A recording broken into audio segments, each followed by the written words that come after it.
தமிழ்நாட்டில் அடுத்த 3 மணி நேரத்திற்கு 31 மாவட்டங்களில் மழைக்கு வாய்ப்பிருப்பதாக சென்னை வானிலை ஆய்வு மையம் தகவல் ஒன்றை வெளியிட்டிருக்கிறது.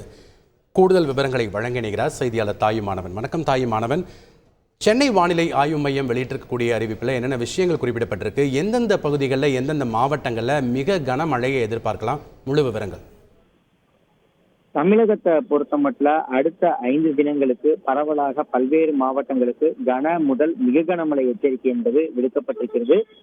இந்த நிலையில தான் தமிழகத்தில் அடுத்த 3 மணி நேரத்திற்கு 31 மாவட்டங்கள்ல இடியுடன் கூடிய மிதமான மழைக்கு வாய்ப்பு இருப்பதா வானிலை ஆய்வு மையம் தகவலை வெளியிட்டிருக்கிறது.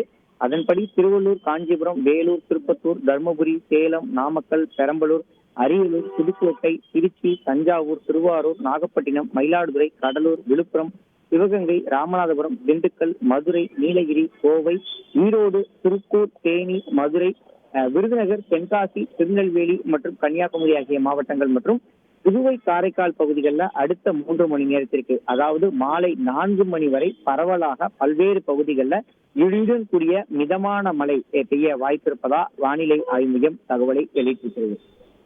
நன்றி தாயுமானவன், உங்களுடைய தகவல்களுக்கு. செய்திகளை உடனுக்குடன் தெரிந்து கொள்ள உடனே சப்ஸ்கிரைப் பண்ணுங்க.